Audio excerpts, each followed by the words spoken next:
Federal Cast. Lucas 13, do 18 até o 21. A parábola da semente de mostarda e a parábola do fermento. Diz assim a palavra do Senhor. Então Jesus disse: Com que se parece o reino de Deus? Com que posso compará-lo? É como a semente de mostarda que alguém plantou na horta. Ela cresce e se torna uma árvore, e os pássaros fazem ninhos em seus galhos. Disse também: Com que mais se parece o reino de Deus? É como o fermento que uma mulher usa para fazer o pão. Embora ela coloque apenas uma pequena quantidade de fermento em 3 medidas de farinha, toda a massa fica fermentada. Senhor nosso Deus, nosso Pai, nós te agradecemos, Senhor, por estarmos aqui diante da tua palavra, Senhor, com livre acesso à tua voz, sendo audível aos nossos corações nessa tarde. E nós te pedimos, Senhor, que o Senhor possa falar aos nossos corações, que o Senhor possa transmitir a tua verdade, Senhor, de maneira clara aos nossos corações, à nossa mente, que possamos não somente ouvir, mas também viver aquilo que temos aprendido da tua parte, Senhor. Abençoa o coração de cada um aqui e prepara, Senhor, para receber o teu evangelho e também para praticá-lo, Senhor, no cotidiano. É assim que nós te oramos, Senhor, te pedimos nesse momento, mas desde já te somos graças por tudo. Em nome do teu filho Jesus. Amém. Gente, é bem comum a gente muitas vezes se deparar na internet com um certo tipo de frase que remete a alguém que venceu na vida. Não sei se vocês já viram, a gente tem o costume de ter muitos memes na internet, né? E um deles é: não me quis assim, então não venha quando eu estiver assim. Né? Teve um dia que eu achei muito engraçado, que é uma foto de Cristiano Ronaldo, quando era criancinha ainda, ele todo desfigurado, dente torto. Aí depois, né, com a fama, com o dinheiro, com o salário de jogador de futebol, ele ficou todo bonitão. Aí o pessoal fez a tira, né? Não me quis assim, então não venha quando estiver assim. E a gente gosta muito disso. A gente gosta dessas reviravoltas, né? A gente gosta de quando uma pessoa que sofre no começo, ou que está passando por alguma dificuldade no começo, no final dá a volta por cima, e agora se torna aquela pessoa que conseguiu ser alguém na vida, conseguiu agora ser exemplo para dar para outras pessoas. A gente mesmo, não sei vocês, né? Mas quando eu assistia Carrossel, eu ficava com muito dó de Cirilo, e torcia para que ele, no final da novela, pudesse ter alguma vitória sobre Maria Joaquina, sei lá, e ele pudesse, então, enfim, ter um resultado e sair daquela situação, né? Hoje em dia a gente vê Cirilo aí todo bem na vida, isso é muito bom. Mas a verdade é essa, que a gente muitas vezes não se interessa pelo mocinho que está passando necessidades no momento que ele está passando necessidade. Mas a gente torce para que ele, no final, consiga se superar. A gente não fica feliz de ver a humildade, a gente não se interessa naquele momento humilde ou naquele momento feio, digamos assim, que um tal personagem esteja passando. Não. A gente fica contente com o resultado, assim, grandioso, espetacular, que tem na vida dessa pessoa. A gente não fica feliz com o dente torto de Cristiano Ronaldo. A gente fica feliz com a coleção de carros que ele tem na sua garagem. Quando ele sobe na vida, quando ele tem realmente algo para dizer que ele conseguiu ter na sua vida. E isso é natural, assim, do ser humano. A gente não se atrai com as coisas que são muito simples aos olhos, sabe? Tem até uma frase que diz que o essencial é invisível aos olhos. Eu não sei de onde é, mas que a gente não se sente atraído por aquilo que é simples. A gente não se sente muito atraído por aquilo que é comum, que é ordinário. Mas a gente se sente atraído por aquilo que é grandioso. Isso é próprio da nossa natureza mesmo. O Pequeno Príncipe. Aí, Maíra, cheia de cultura para passar para vocês. Essa frase do Pequeno Príncipe. E isso é natural do ser humano. E é por causa sabendo disso, é por causa que Jesus sabia disso, ele vem e traz essa parábola sobre a semente de mostarda e do fermento para a gente. Mais especificamente para os seus discípulos naquela época, mas que também tem implicações para a gente. Porque nós temos o desejo de ver o resultado no final de toda a luta. Jesus, sabendo disso, ele vem nos ensinar com a parábola da semente de mostarda e da pequena quantidade de fermento. Mas por que Jesus começa a falar sobre essa parábola, essas duas parábolas, na verdade? Bem, para a gente entender o contexto desse texto aqui de Lucas 13, 18 ao 21, a gente precisa voltar um pouquinho antes mesmo do capítulo 13, toda essa contextualização, toda essa conversa que Jesus está tendo com as pessoas ao seu redor, ela se inicia lá em Lucas 12, no versículo 35. E Lucas 12, a partir do versículo 35, Jesus vai estar falando sobre os últimos dias. Jesus vai estar falando sobre a vinda do Senhor, quando todas as coisas irão, assim, de fato se consumar, e o reino do Senhor estará sendo completamente visível, em que as chances dadas para os pecadores se arrependerem não serão mais dadas, e o juízo será, assim, consumado e evidenciado na vida da humanidade. Jesus fala, a partir do versículo 35 do capítulo 12, acerca do seu propósito aqui na Terra. Ele vai dizer no versículo 49 que ele veio para incendiar a Terra, ele veio para trazer a purificação da sua criação. E nesse contexto de falando das últimas coisas, algumas pessoas chegam para Jesus, no capítulo 13 já, versículo 1, dizendo sobre um acontecimento que tinha sido real lá na Galileia, em que algumas pessoas estavam ofertando seus sacrifícios a Deus, algumas pessoas estavam cultuando ao Deus de Israel, mas Pôncio Pilatos, não gostando disso, vai e mata essas pessoas no ato do sacrifício. E algumas pessoas, então, chegam para Jesus em meio a esse contexto que fala de fim das coisas, né, dos últimos dias, e chegam com essa notícia para Jesus. E Hernandes Dias Lopes vai apresentar algumas causas do porquê essas pessoas poderiam trazer essa informação a Jesus no meio dessa fala dele, e a mais provável que ele vai se basear, e eu concordo com ele, é que muitas pessoas estavam se sentindo até mesmo boas demais por não estarem morrendo como aquelas outras. Isso se respalda pela resposta que Jesus dá a essas pessoas no começo do capítulo 13.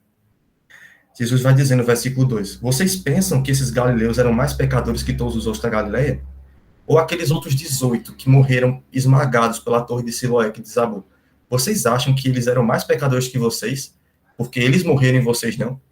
Bem, se vocês não se arrependerem também, o fim de vocês será o mesmo que eles. Então, Jesus aqui mostra como a situação humana é a mesma. E não existe, assim, favoritismo, não existe colocação melhor na sociedade, em qualquer que seja, principalmente na relação diante de Deus. Não existe colocação melhor. Não existe pessoa boa, não existe pessoa uma melhor que a outra, quando está se referindo a Deus. A morte eterna, a qual essas pessoas estavam se referindo como sendo não merecedoras, né? Eles morreram por Pilatos porque eles mereceram, nós não. Nós morremos, então nós não somos merecedores da morte. Mas Jesus vai dizer que a morte eterna, ela não é o destino das pessoas que não praticam o bem. Jesus vai dizer que a morte eterna é o destino de todos aqueles que não se arrependeram. O pessoal estava surpreso pelo fato de que aquelas pessoas estavam morrendo, e Jesus diz que se eles não se arrependerem, eles vão morrer da mesma forma, e morrerão eternamente, mostrando que a morte eterna já está assim de cara com a vida humana. O ser humano ele já nasce com essa sentença, na sua certidão de nascimento já com a sentença de morte. Mas é aí que Jesus vem e traz essa mudança na perspectiva deles, de que há um modo em que é possível de que o homem não morra eternamente, se arrependendo. Jesus, ele tira de foco esse acontecimento lá da Galileia e da Torre de Siloé, para botar em foco realmente aquilo que importa, o arrependimento, a conversão. E para isso ele vai usar uma parábola da figueira sem frutos para reforçar a necessidade de arrependimento. Porque, por mais que Jesus seja um Senhor perdoador, como vai mostrar nessa parábola da figueira, essa mesma parábola vai dizer também que a última chance também é possível. Vai chegar um tempo em que não existirá mais tempo. Vai existir uma chance que ela vai ser a última chance, não vai vir nenhuma outra depois dela. É sobre isso que Jesus alerta aquele povo. E seguindo o texto, Jesus vai dizer que essa última chance acontecerá porque o reino de Deus está próximo. Ele estava falando dos últimos dias. E nos últimos dias o reino de Deus vai se mostrar no seu esplendor, na sua glória total. Mas o que é o reino de Deus?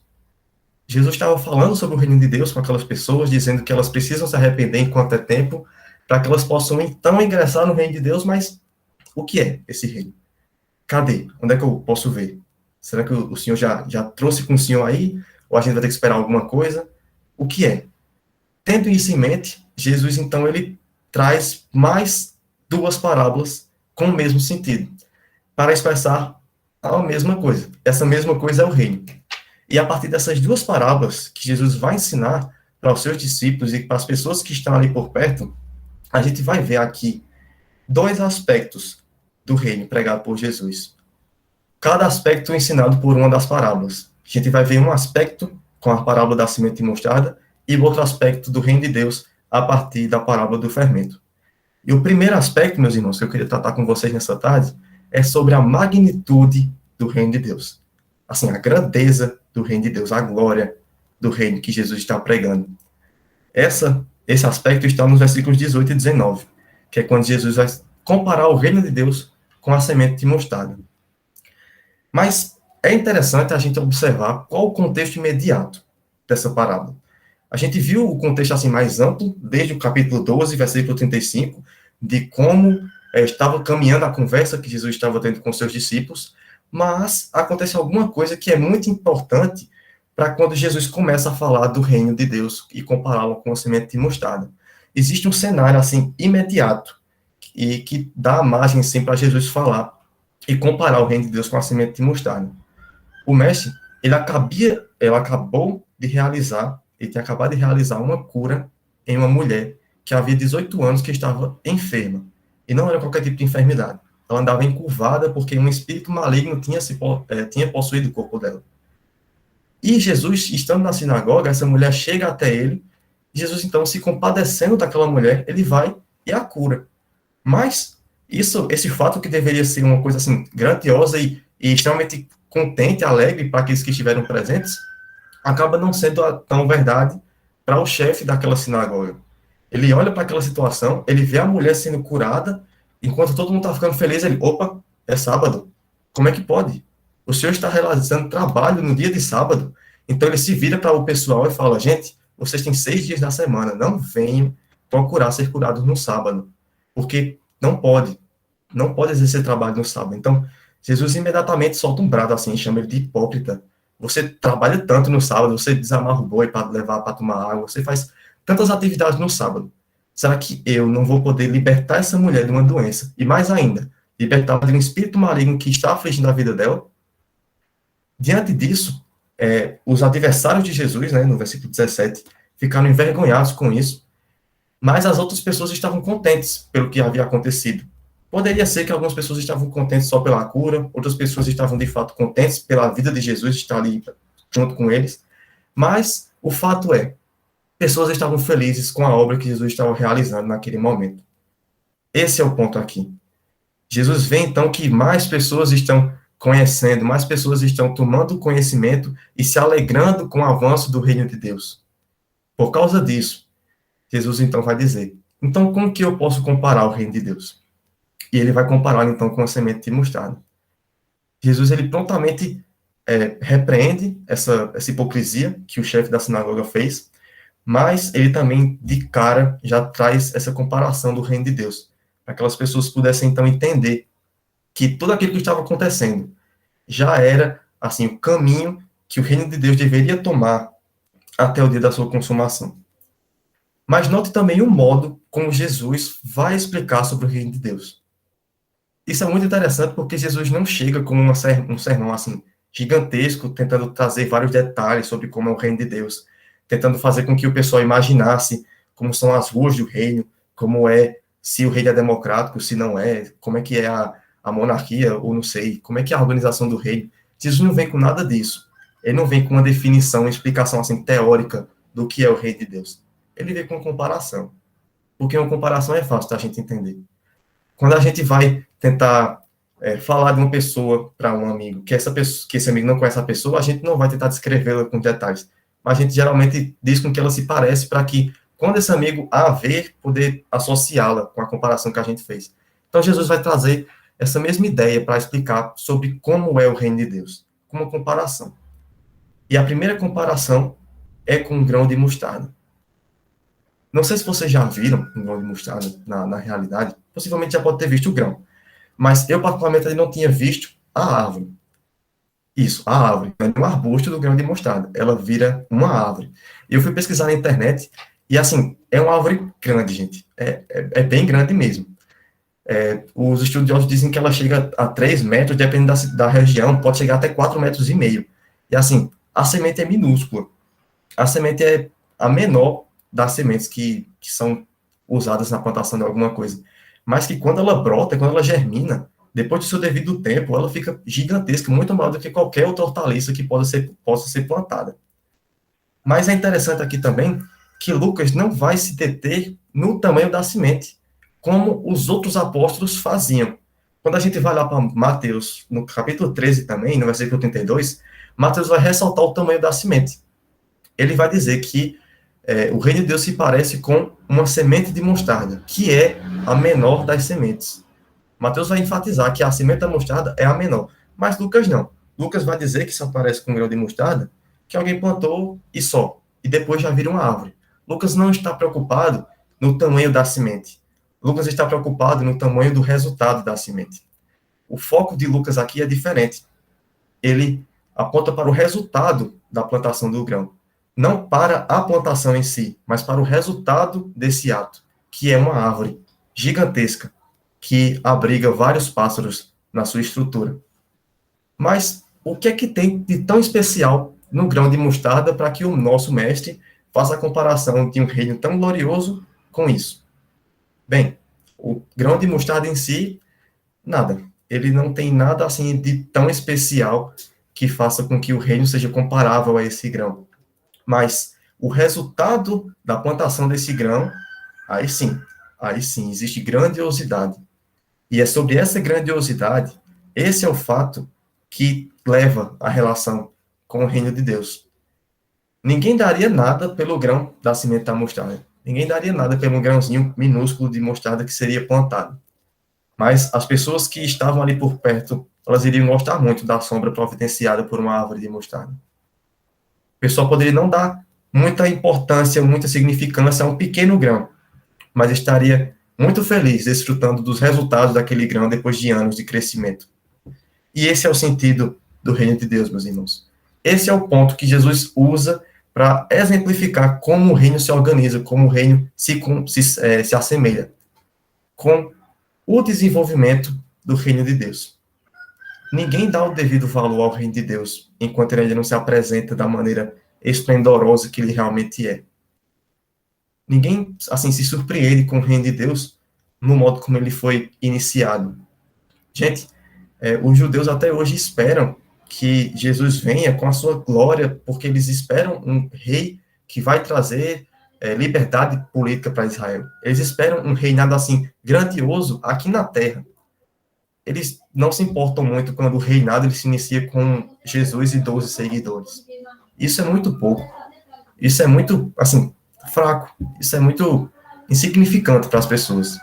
As pessoas não se interessam com aquilo que é simples. As pessoas não se interessam com aquilo que é humilde demais.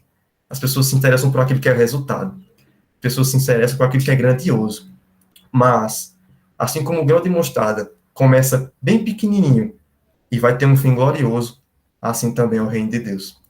Ele pode ter começado só com Jesus e 12 discípulos, e ir ganhando seguidores com o passar do tempo, de uma maneira assim, devagar, às vezes rápida, mas, por mais que esse reino não seja algo assim, grandioso na visão humana, no fim, ele vai ser realmente glorioso. E muito mais glorioso do que qualquer outro reinado, do que qualquer outro reino que possa passar aqui na face da terra. Maior do que o reino da Babilônia, maior do que o reino romano, maior do que os impérios assírios que devastaram grande parte da sociedade no passado. O reino de Deus, ele não se resume a alguns anos de poder e glória aqui na terra. O reino de Deus, ele pode estar se iniciando ainda, mas após a sua consumação, ele não terá mais fim. Ele vai ser consumado uma vez para não ter fim mais nunca. Ele é iniciado para não acabar, diferentemente dos reinados humanos, que tem data de início e data de fim. O reino de Deus não. Do que qualquer um desses que já existiu, do que qualquer império que possa existir ainda nos dias de hoje. O reino de Deus é muito maior do que qualquer potência mundial que seja destaque no planeta Terra nos dias atuais.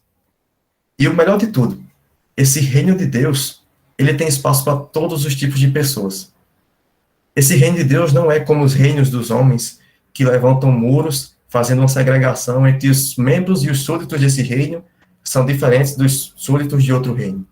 O modo como eu sirvo ao meu rei aqui na Síria é diferente do modo como você serve o seu rei na Babilônia. E um não pode transitar para o outro. São reinos distintos, são pessoas distintas. No reino de Deus, não. O reino de Deus, ele é aberto, e ele abrange todas as, assim, acepção de pessoas, sem escolha das pessoas que vão fazer parte desse reino. O convite para que pessoas entrem no reino de Deus, ele é feito para todo mundo. Ele é feito para todas as pessoas. Esse é o sentido dos pássaros. Vocês prestaram atenção que não basta a árvore crescer e ser grandiosa, mas ela também serve de abrigo para os pássaros. E por que pássaros fazem ninho nas galhas da árvore de mostarda? Porque ela traz essa segurança, e ela traz essa permissibilidade de que os passarinhos possam fazer seus lares e possam encontrar abrigo nessa árvore. Mas o passarinho, ele não é um bicho da horta, ele não é um animal proveniente da horta das plantações. Ele muitas vezes até é tido como erva daninha, né? Erva daninha não, né? Mas como um animal, mas agora é rio, né? Só porque ela é da área e eu não sou. Mas como um animal que possa atrapalhar na plantação. Mas olha só, esse animal que pode atrapalhar na plantação, ele é recebido por essa árvore. Ele consegue encontrar abrigo nessa árvore. Os reinos humanos muitas vezes podiam rejeitar as pessoas que eram de fora. Os judeus mesmo, ao ver pessoas que não eram circuncidadas ou que não cumpriam a lei de Moisés, eram logo rejeitadas. E não, você não cumpre a lei de Moisés, você não pode ser participante do reino de Deus. Pessoas gentias não conseguiam comungar e ter a mesma fé com os judeus, a não ser que eles obedecessem as mesmas leis dos judeus. Mas o reinado de Cristo é diferente. Ele permite com que esses pássaros, por mais que venham de longe, por mais que não sejam ali das redondezas da plantação, por mais que esses animais venham de longe, eles são permitidos no reinado de Deus. Por mais que nós, gente, sejamos pessoas do Brasil, sejamos pessoas, assim, de tantos lugares diferentes, não somos pessoas que nasceram no lugar em que Cristo se revelou, lá em Jerusalém. Mas o convite para o reino de Deus também é feito para nós. O convite para o reino de Deus, ele também nos alcança. Esses pássaros que encontram abrigo na árvore de mostarda, somos nós. Nós somos essas pessoas que vieram de longe e encontraram em Jesus um abrigo que nenhum outro lugar do mundo, nenhum outro reino do mundo pode oferecer. Mas o que é que esse fato quer dizer para a gente, então? Meus irmãos, não existem barreiras na relação entre o rei desse reino e os seus súditos. Então, por que a gente, como súdito desse reino, vamos criar essas barreiras? Se o próprio Deus não instituiu-as, por que a gente vai criar essas barreiras e tentar, de alguma forma, impedir com que outras pessoas tenham acesso a esse reino também? Muitas vezes nós somos tendenciosos a levantar barreiras no lugar onde Jesus ele construiu pontes, né? Muitas vezes a gente, pela nossa própria natureza mesmo, levantamos alguns pressupostos sobre algumas pessoas e, às vezes, não nos sentimos à vontade de levar o evangelho para elas, ou nós colocamos algumas barreiras que não fazem sentido, algumas barreiras que não são necessárias. O próprio Deus ele já derrubou essas barreiras, mas nós insistimos em tentar levantar de não, eu acho que vai ser tempo perdido, eu acho que ali não tem mais jeito, não adianta eu falar de Jesus para ela, porque não vai me ouvir, e tenta inventar um bocado de desculpa, quando na verdade não existe desculpa nenhuma. Quando na verdade qualquer pessoa, ela é um cristão em potencial. Meu irmão, se for tirar a graça de Deus da minha e da sua vida, a gente fica da mesma forma como as pessoas que não conhecem a Deus. A única coisa que nos difere é a graça. E a graça é de graça, não é a gente que consegue. Então, se todas as pessoas são cristãos em potencialidade, por que a gente não vai tentar promover esse potencial na vida delas? Mas você pode até pensar assim que, graças a Deus eu não passo por isso, eu não tenho esses pressupostos na hora de falar e eu consigo levar o evangelho para todo mundo. Mas muitas vezes a gente também coloca uma barreira chamada de comodismo na nossa atitude de pregar o evangelho. Muitas vezes a gente pensa que o alvo da pregação é aquele que a gente não conhece. É aquele que a gente bota ali debaixo do braço e vai lá para o setor de humanas na universidade, falar com as pessoas que a gente não conhece, porque lá a gente se sente mais à vontade de falar de Deus, como se fosse aquela pontualidade, né? Vou falar de Deus para aquela pessoa e depois vou voltar para a reunião da missão federal e seguir a minha vida. E muitas vezes nós nos esquecemos de que também nós somos missionários nas nossas amizades. A nossa amizade, nosso relacionamento com o nosso próximo também é um campo missionário. O nosso amigo mais próximo, ele também é um potencial cristão. Assim como nós somos também. Só que muitas vezes, pelo fato da gente ter uma amizade tão boa, tão, assim, confiável e segura com essa pessoa, a gente tem aquele medo de abordar o evangelho pensando de, eita, será que vai ficar olhando estranho para mim agora porque eu tô falando essas coisas de crente? Muitas vezes a gente coloca essa barreira também e impede da gente ter uma conversa assim tão rica, gente, tão assim saudável e realmente proveitosa sobre o reino de Deus com o nosso amigo, porque a gente prefere falar da cadeira da universidade, a gente prefere falar do jogo de futebol que vai acontecer, porque são coisas assim normais da vida, e a gente não quer atrapalhar a nossa amizade com coisa de religião. A gente não tem mensagem mais viva, não tem assim algo que possa promover mais amor e firmeza numa amizade do que o amor que vem de Cristo. Não existe vínculo mais forte do que o vínculo do nosso rei, que une os seus súditos como uma família só. Não existe vínculo maior do que a família de Cristo, que é comandada pelo próprio Cristo e que é composta por pessoas que ouvem o evangelho de Deus e que também se arrependem ao ouvir esse evangelho. Que a gente, então, possa guardar isso no nosso coração de não levantarmos barreiras, mas atrairmos pássaros. Que a gente possa, então, levar o evangelho para as pessoas que, ao nosso ver, podem não ter potencial, mas que aos olhos de Deus têm sim. Mas, gente, voltando aqui para o texto, é interessante a gente notar também o lugar em que a árvore é plantada. Vocês prestaram atenção nisso? Como que posso comparar o reino de Deus? É como a semente de mostarda que alguém plantou na horta. Na horta. E horta é um lugarzinho, assim, menor, condicionado, né? Sendo que o grão de mostarda, ele não foi feito para ser plantado em horta.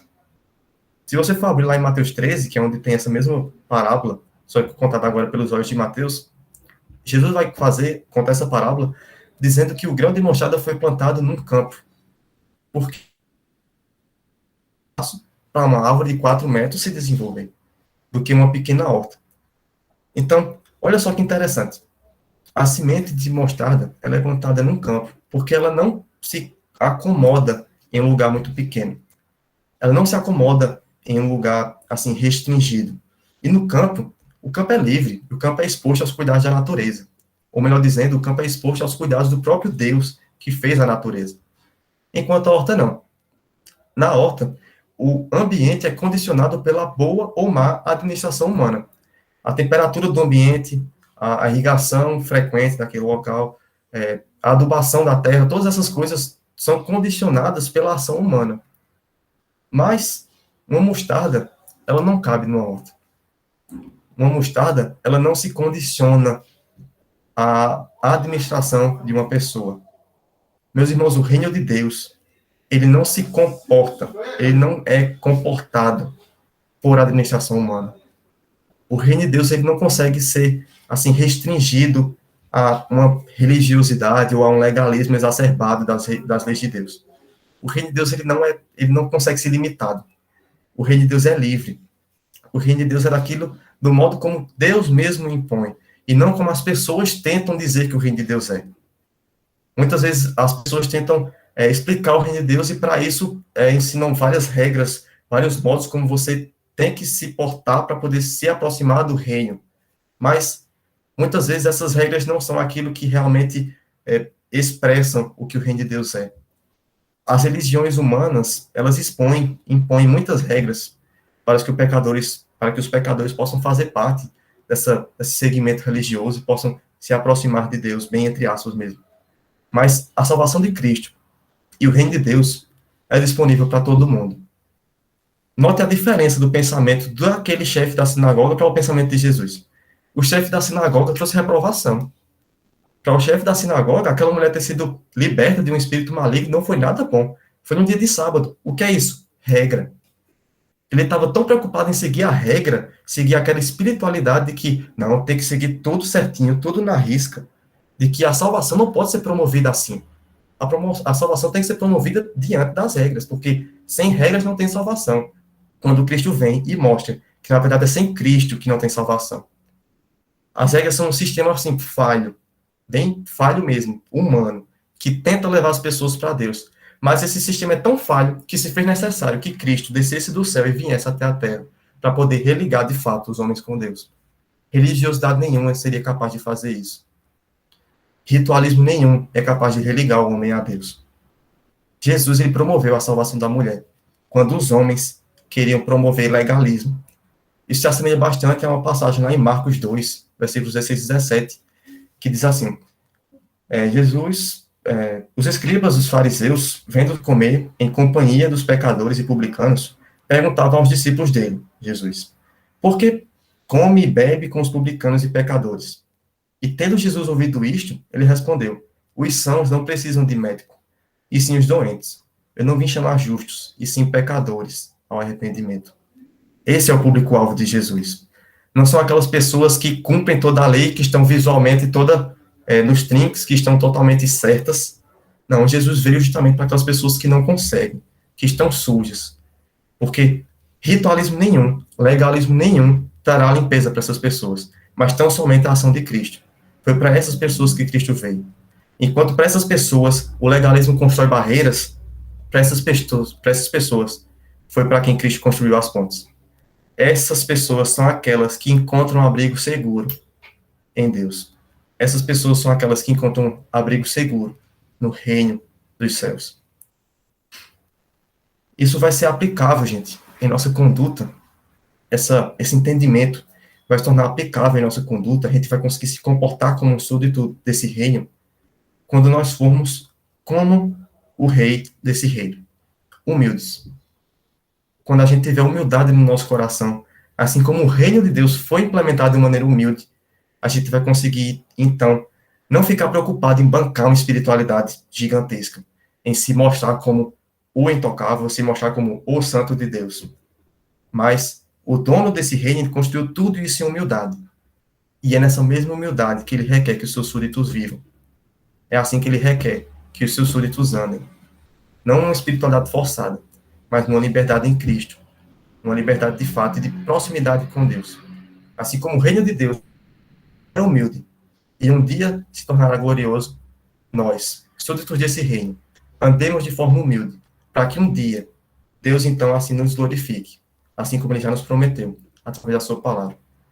Então, gente, esse é o primeiro aspecto do reino de Deus, com base naquilo que Jesus vai comparar do reino com a semente de mostarda. Mas ele não para por aí. Existe também um segundo aspecto muito importante sobre o reino de Deus, que vai ser explicado por Jesus agora, nos versículos 20 e 21. Assim como não existe uma definição exata do que pode ser o reino de Deus, também não é possível a gente ter algum exemplo que exprima com 100% de certeza aquilo que o reino de Deus é. Então, para isso, como não existe uma comparação 100% eficaz que explicite como é o reino de Deus, Jesus então traz uma segunda parábola para explicar outra característica, outro aspecto do reino de Deus. E esse outro aspecto é a operosidade do reino. A gente encontra isso nos versículos 20 e 21.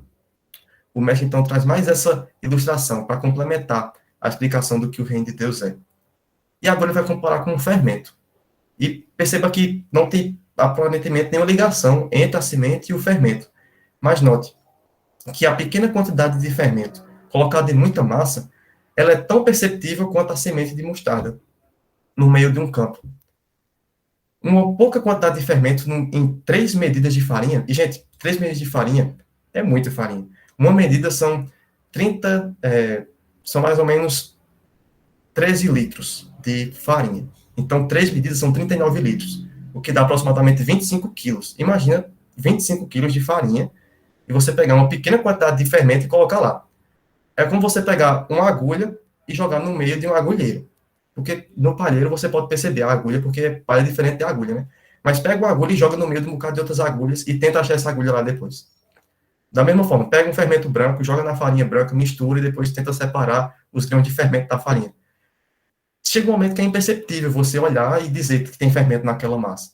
É uma grande quantidade de massa para uma pequena quantidade de fermento. Mas isso não é problema para o fermento. Jesus não diz que o fermento então se torna inoperante, o fermento se torna fraco porque tem muita coisa para ele dar conta. Não. Por mais que a quantidade de fermento seja pequena, ela ainda assim cumpre com o seu papel, cumpre com a sua eficácia. Por mais que a quantidade seja pouca de fermento, essa pequena quantidade consegue afetar toda a inteireza da massa.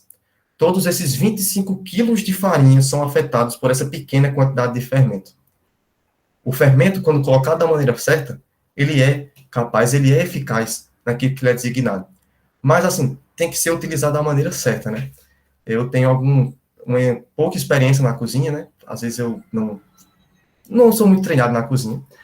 Tanto que quando eu era criança, eu tentei fazer pipoca e acabou que meu pai escorregou na cozinha de tanto óleo que tinha no chão, na minha tentativa de fazer pipoca. Aí, então, nessa pandemia, eu resolvi, então, trazer meus dons culinários à flor da pele de novo, né? E tentei fazer pizza, né? Peguei uma massa na internet, tentei replicar, e eu botei o fermento, tudo massa, sendo que nos 30 minutos que era para esperar e a massa crescer, quando deu assim uns 15 minutos, minha mãe deu uma olhadinha e disse, Gabriel, não cresceu nada. Aí eu, incrédula, tenha fé que essa massa vai crescer, que eu botei fermento. Deu os 30 minutos, gente, aconteceu o quê? A massa não cresceu. Pois é, ficou do mesmo jeito. O fermento que eu botei não deu muito certo. Mas a gente pensa, será que a culpa é do fermento ou da pessoa que melou o chão do óleo fazendo pipoca? Eu acho que é a segunda opção. Então, assim, quando o fermento ele é aplicado da maneira correta, ele cumpre com a sua eficácia, ele cumpre com o seu papel, melhor dizendo. O fermento, mesmo se perdendo nessa imensidão de massa, mesmo nessa imensidão de farinha, ele continua cumprindo com o seu papel. Mesmo que, aos olhos humanos, isso não seja perceptível. Mesmo que você só vá conseguir ver o bolo crescer depois que o bolo já estiver assado. Por mais que na hora que você fez a massa, você não consegue ver o bolo crescendo, mas depois você vê que tinha fermento na massa, porque ele conseguiu fazer com que o bolo crescesse. E o reino dos céus é da mesma forma, meus irmãos. Ele é discreto. Ele é discreto e humilde, mas ao mesmo tempo operante. Por mais que ele seja imperceptível aos olhos humanos que não têm fé, aos olhos de Deus, ele está operando sim. E até naqueles que tiveram sua visão aberta para o mundo espiritual, conseguem enxergar a operosidade do reino de Deus também. O reino de Deus, por mais que seja espiritual, ele continua impactando a vida social das pessoas. Ao redor desse mundo todo, ao redor de todo esse planeta, de tantas pessoas, nós só conseguimos ver como o evangelho, como o reino de Deus impacta o comportamento das pessoas que creem na mensagem desse reino. Assim como o fermento impacta toda a massa, o reino de Deus impacta toda a vida humana. Assim como o fermento ele está agindo em toda a inteireza da massa, não existe área da vida humana que não seja transformada pela mensagem do evangelho, que é a base do reino de Deus. Todas as áreas sociais do homem, as áreas espirituais, as áreas acadêmicas, a área de família, de trabalho, todas são impactadas pelo modo como essa pessoa recebe e crê no evangelho. Por mais que seja um reino espiritual, ele tem implicações práticas e sociais, digamos assim, na vida humana. As pessoas que fazem parte desse reino são diferentes. Elas não andam como qualquer tipo de pessoa. Por isso que Deus sempre teve essa preocupação de ter um povo exclusivamente seu. Porque o povo exclusivamente seu é um povo diferente daquele povo que não é pertencente a ele. As pessoas que são súditas desse reino, elas andam do modo do rei. E como é que o rei anda? O estilo de vida que o rei deixou para os seus súditos é o chamado de estilo da porta estreita. Não é à toa, não é por acaso, que logo depois dessa parábola do fermento, Jesus vai falar também sobre a porta estreita, sobre o caminho que deve ser seguido pelos seus súditos, pelos discípulos que desejam herdar o reino dos céus. Lucas, ele então já traz a narrativa da porta estreita, para responder à pergunta de quantos serão salvos, ou se só alguns poucos serão salvos. Jesus, então, no versículo 24, ele vai dizer: esforcem-se para entrar pela porta estreita, pois muitos tentarão entrar, mas não conseguirão. E quando o dono da casa tiver trancado a porta, será tarde demais. Meus irmãos, vocês lembram qual era a base de toda essa conversa que Jesus estava tendo? Era os últimos dias. E mais uma vez Jesus relembra aqui: olha, esforce-se para caminhar na porta estreita enquanto ainda é tempo, porque vai chegar um tempo em que essa porta será fechada. E aquelas pessoas que desejam passar por essa porta não conseguirão, porque os últimos dias já terão se acabado. O dia em que o reino de Deus for evidenciado em toda a sua glória, já vai ser tarde demais para ingressar nele. Enquanto ainda é tempo, nós somos chamados para entrar por essa porta estreita e para andarmos no caminho dessa porta estreita, que é uma porta tão estreita como um grão de mostarda. É uma porta que é estreita porque ela remete a um império, a um reino que também é estreito a sua caminhada. Não é uma caminhada de glória visível aos olhos humanos, é uma caminhada de humildade. Essa porta estreita é estreita como o modo que o reino se apresenta nos dias de hoje. Estreito como esse grão de mostarda, que por mais que seja humilde e aparentemente invisível, já está causando impacto na vida das pessoas. E as pessoas que deliberadamente desejam no seu coração caminhar pela porta estreita, caminhar pelo caminho da porta estreita, elas encontram a salvação. Porque elas não estão lá por conta própria, mas porque o próprio Senhor do caminho as levou para lá. O súdito desse reino, o súdito que entra pela porta estreita, ele é uma pessoa humilde. Ele é uma pessoa que se entristece por seus pecados. Ele é uma pessoa que está pronta para servir. É uma pessoa que não é preconceituosa com as demais. Essas são as características de que o fermento do reino de Deus já alcançou o nosso coração. Essas são as características que estão presentes na vida de uma pessoa que caminha no caminho da porta estreita. E, meus irmãos, essa porta estreita é Jesus. Ele é a pessoa em que nós devemos crer. E é quando nós cremos nele, nós ingressamos nesse caminho. Aquele que crê no Salvador, aquele que crê no dono da porta estreita, ele então desfruta desse poder do fermento e se torna súdito desse reino do grão de mostarda, que por mais que seja aparentemente tão pobre e sem riqueza nenhuma nessa vida, logo, logo, será evidenciado em toda a sua glória. Meus irmãos, partindo para a conclusão desse texto, o reino, ele é grandiosíssimo. Ele não se pode restringir, ele não se pode se acomodar com limitações humanas, mas esse poder tão grande que existe, essa grandiosidade tão grande que existe no reino de Deus, ela ainda está em processo de crescimento. E é um processo de crescimento que estará ocorrendo até o dia do Senhor. Até esse dia que Jesus tanto enfatizou, que é o dia em que não haverá mais tempo para se arrepender. Até lá, nós devemos ser humildes, assim como humilde foi o nosso rei. Assim como Cristo morreu por nós, ele requer que a gente também morra para nós mesmos.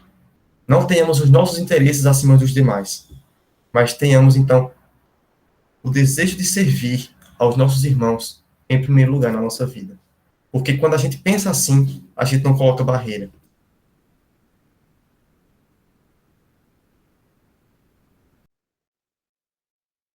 Isso já é perceptível. Ele já está atuando na vida dos filhos de Deus. É um reino que está presente não só porque Jesus já inaugurou quando ele subiu aos céus depois de ressuscitar, mas foi iniciado ali e está atuando nos nossos dias ainda. E se nós pertencemos a esse reino, nós devemos andar como o nosso rei. Nós devemos andar com a humildade. Nós devemos andar com singeleza de coração e com vontade de servir. E nessa vontade de servir, a gente não dificulta o caminho para as outras pessoas. A gente prova do poder desse reino e convida para que outras pessoas façam parte desse reino também. A gente não impõe leis, a gente não impõe legalismos nem rituais que devem ser observados, mas a gente mostra Cristo. Porque Cristo convida a todos, assim como nós também convidamos a todos na pregação do Evangelho. Que como pessoas do reino, nós sejamos também proclamadores desse reino, atraindo mais e mais pessoas, através da nossa mensagem, através da nossa conduta, atraindo pessoas para o reino de Deus. E por fim, por mais que essa porta seja estreita, ela ainda está aberta. Ainda é tempo de reconciliação com Deus. As chances que Deus dá ainda são disponíveis a qualquer um que escuta a mensagem do Evangelho. Mas, atenção, porque vai chegar o dia em que essa porta, por mais que já seja estreita, vai ficar fechada. E aquela figueira que não produziu fruto algum, mesmo recebendo chances de Jesus, mesmo recebendo chances do jardineiro, por não apresentar mais fruto, ela vai ser cortada. Com a parábola do versículo 6. O jardineiro respondeu: Senhor, deixe mais um ano, e eu cuidarei dela e a adubarei. O Senhor então dá mais essa chance para a figueira, para que ela produza frutos de arrependimento. Mas, se ela não der figos no próximo ano, ela vai ser cortada. A chance que a porta que nós temos por a porta estar aberta, ela é real. Mas chegará um dia em que ela não existirá mais. Atentemos, meus irmãos, para que nós aproveitemos o tempo em que a porta ainda está aberta. para convidar também pessoas a entrar nessa porta e ingressar nesse reino de amor. Vamos orar. Senhor nosso Deus, nosso grandioso Pai, nós te agradecemos, Senhor, por essa mensagem. Te agradecemos por essa verdade, Senhor, tão doce que traz paz ao nosso coração de saber que somos pertencentes a Ti, Deus. Que Tu, no Teu infinito amor, atraíste pessoas para o Teu reino, não impondo regras, Senhor, não impondo nenhum tipo de barreira, mas pelo Teu amor, Senhor, nos alcançou. Nos permite nos relacionarmos contigo, Senhor. Que o Senhor guarde essa mensagem em nosso coração. Que possamos viver, Deus, como súditos do Teu reino. Que possamos viver, Senhor, com amor pelos nossos irmãos, servindo, Senhor, a cada um. Não com arrogância, não com orgulho, mas com humildade no nosso coração. E que o Teu reino avance, Senhor. Que o Teu reino seja cada vez mais evidente, assim como esse grão de mostarda. Que ele possa um dia, então, ser contemplado por todos, Senhor, na sua completa glória. E que nós possamos, desde já, evidenciar a atuação e a operosidade do Teu reino, Senhor. Que nós, como presente na vida do Teu povo, na vida da Tua criação, que ainda chama, Senhor, pecadores ao arrependimento para se relacionar contigo. É assim que nós te oramos, Senhor, te pedimos e por tudo te somos gratos. No nome do Filho de Jesus. Amém. Que Deus nos abençoe, meus irmãos.